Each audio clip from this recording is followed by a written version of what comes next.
Today, I want to share with you my thoughts on 7 baby products that you might end up wasting your hard-earned money.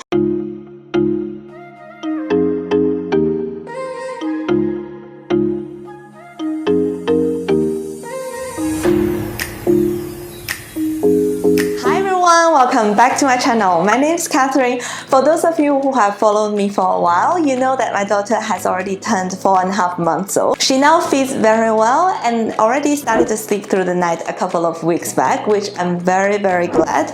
And on the play side, she started to roll over and did some suspected crawling the other day. Me as a new mom, to be honest, I can't be more grateful of what my daughter has achieved up until now. And since she's already got into a quite stable routine, and now I got more time for myself to think, to eat, and to do more stuff. Recently, I had a reflection about things happened in the past 4 months, especially on those so-called baby essentials or newborn products. These can either be the products that I bought or I got handed down from friends and family, or products that I heard from elsewhere that are must-have for newborn.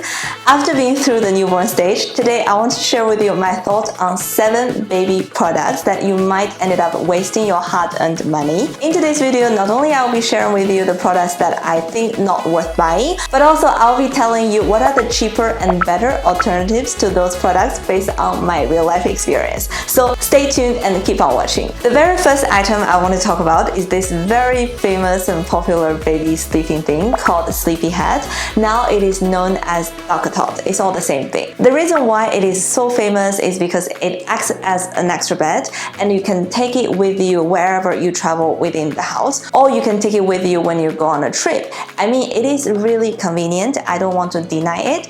We didn't buy this product. We got handed down from our dearest friend. I use it on the ground floor because our nursery is on the first floor and our master bedroom is on the loft. For us, it sort of solved the convenience issue at the very beginning when we had the baby. However, this product lasted very short. I think I only used it for 3 to 4 weeks, and after that, I just left it on the floor and never touched it again because my daughter just outgrown of the length of it. Even though that on the website, the deluxe version, the smaller version, it says that it can accommodate from a newborn to 8 months old. However, when my daughter was only 8 weeks old, I think she was already too long for that. Another thing that I find quite annoying was I only have one cover of that sleepy head. When it gets wet, you know, newborn babies, they always have leakage of their nappy. Even now, it's always leak.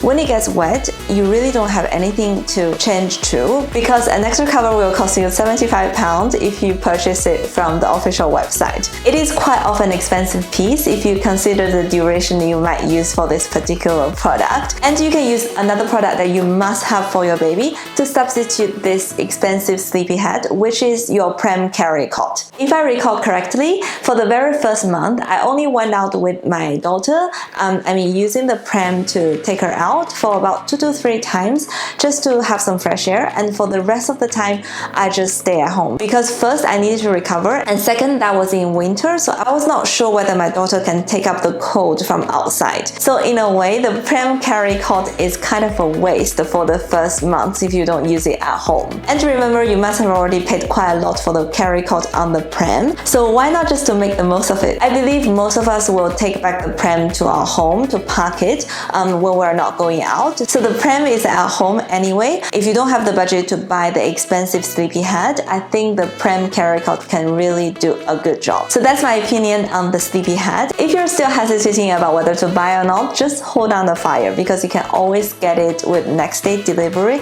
if you really need it after your baby is born. The second item I want to talk about is diaper bag, also called mama bag. You really don't need to go to Amazon and type diaper bag or mama's bag and buy one of these recommended products from your research. Trust me, you can use any of the tote bag that you have. It can either be one with or without a zip, just depends on your personal preference. But what you might need is this type of accessory that you can clip onto your pram, so then you can have hands free to push the pram when you go out and about. For moms who also like to carry their baby with the baby carrier, what you need is to find a backpack that you can put everything you need for the baby on your back, and then you can have your hands free while you're carrying your baby on the front. Here is another small tip, because I am doing majority formula feeding. So when I go out, I need to take bottles, formula and cooled water, quite a lot of things. What you really want is to find a bag that has a wide bottom.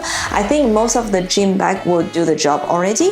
And for the moms who are doing breastfeeding, God bless you, you don't really have a lot of things to take because your milk is with you. Probably you will need a pump that can take the milk out when you're going out for a long time.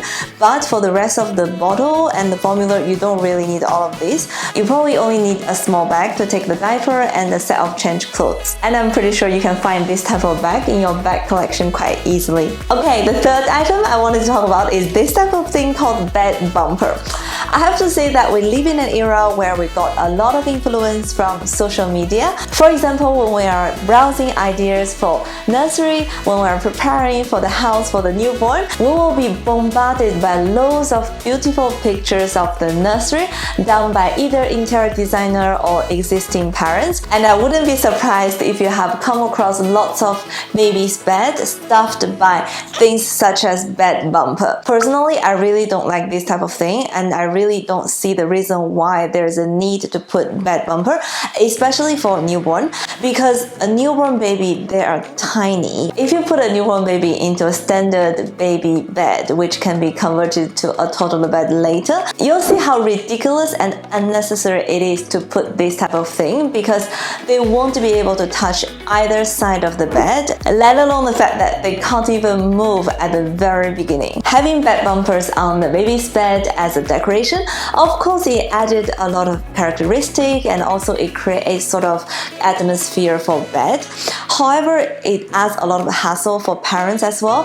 For example, this type of bed bumpers, it accumulates dust very easily and you have to wash it from time to time. However, I do see a lot of support for the bed bumper from people because they can protect the baby's head or any part of the body from hitting the hard part of the baby's bed. Yes, I don't disagree. When they become a little bit older, when they have more movement, yes, there might be a need that you need to install this type of bed bumper. However, at that stage, they should have a better control of their breathing, and you will be more relaxed of the seats problem as well. But at least for the newborn stage, I really don't see a necessary need. Before I gave birth, me and my husband, we went to this baby show and we saw some ideas of nappy beans, and we also got recommended by our friends, not one, but several, about certain nappy beans that can prevent the odor from going outside.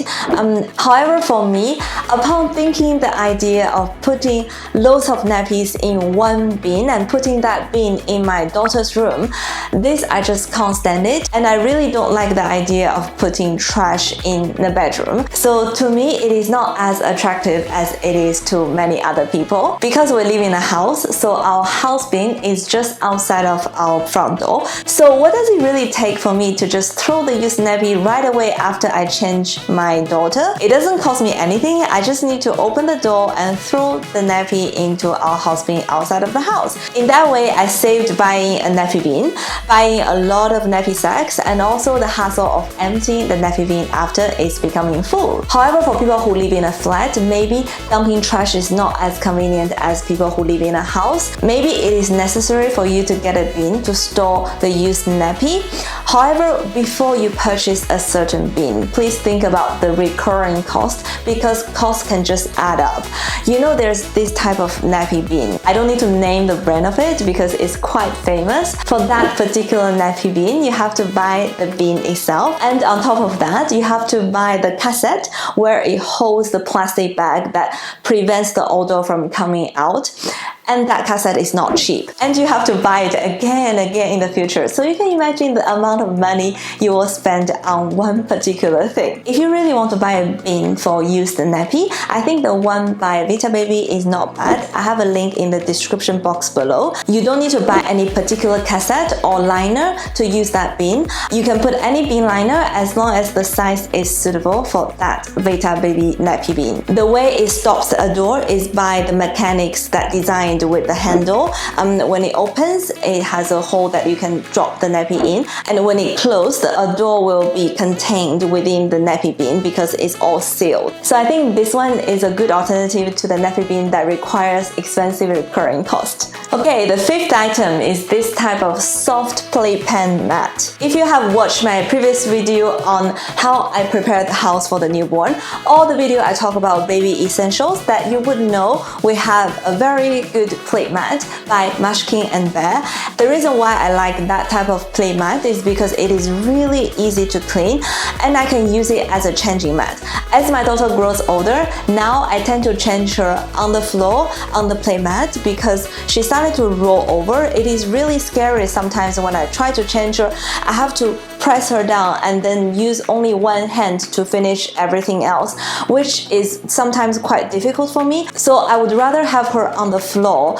Even if she rolls, she won't be going anywhere else but on the floor. So to me, it gives me an extra peace of mind. But I can't really do a nappy change on this type of mat because once it gets dirty, I have to wash the entire thing with the washing machine. And this is from the cleaning perspective. From a hygiene perspective, it is even better to use hard material as play mat than a soft material such as fabric, which can absorb a lot of dust than you think. Last but not the least, a hard material mat is more absorbent of sudden heat than a soft one. Here I would like to do an experiment of the two mat that I have. So this one is the hard surface one from Muslin and Bear. If I drop this piece of toy on this mat, you can hear the sound is not that loud. However, let's try the soft one.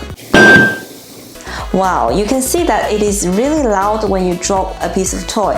Imagine this is the baby's head. So by doing this experiment, you can see which one is safer to your baby as a playmat. Okay, the next item I'm going to talk about is sleeping bag with this Velcro fastener. I got this one from my friend. I mean, it is really good. It keeps the baby really tight and they can't move. So it resembles what it looks like within the mama's belly.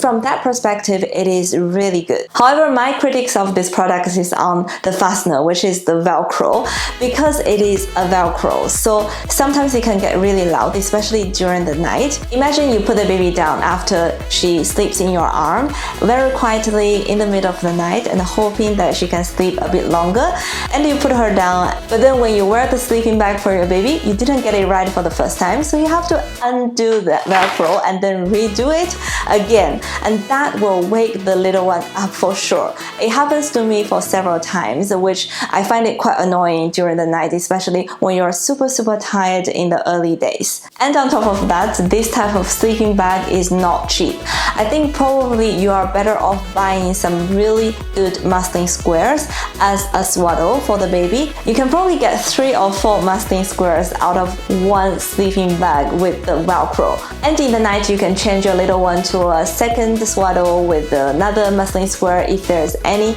accident or nappy leaks. The last item I want to talk about is, of course, baby bath.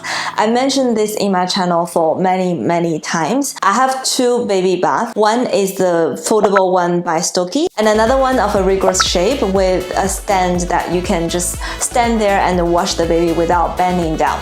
I mean, they are good if you don't bother to do a bath for your baby every day before the bedtime. For me, I think it's too much work and it wastes too much water. When we were doing the bathing for our daughter, we don't really do it every day. We probably do it maybe every 2 to 3 days because it's just too much hassle and I can't really operate it by myself, and neither my husband can do it as well. So after realizing this, we changed to bath seat and shower. It is way more efficient and we do the showering every day, and that become a part of the bedtime routine. And now with the reflection, I think it is sort of the shower that sends the signal to my daughter, oh, it is bedtime, I need to get prepared for the night. It is really easy to operate. You just put the baby on the baby seat and then open the shower head and you can just shower the baby by yourself without any problems. And with bath seat, you don't even need to worry about your baby being drowned by the water if you happen to not hold her very tight and she slips into the water in the bath. There's no such risk with the bath seat because she just sits there and there's no water around and the water is in your hand from the shower head, which can be controlled by you very easily. And I have to remind you, a baby bath is not a cheap option at all. On top of that, it occupies a lot of storage to store it. Unless you get a 1x Stokey, which is foldable, any other baby bath occupies quite a lot of space for you to store it. So you have to take all of this into your consideration before you purchase a baby bath or baby seat for your newborn. Okay, that's a wrap for today's video. My thoughts on these baby or newborn products are purely based on my observation from my real life experience. It might not be applicable for everyone out there. However, what I wanted to do is just to provide some different perspectives for you to make decisions on newborn purchases. I hope my video is helpful, and if you do like my video, please don't forget to give me a thumb up and consider to subscribe my channel and turn on that notification bell to stay connected. Okay, I upload video every Friday at 7 p.m. so I'll see you guys next week. Bye bye!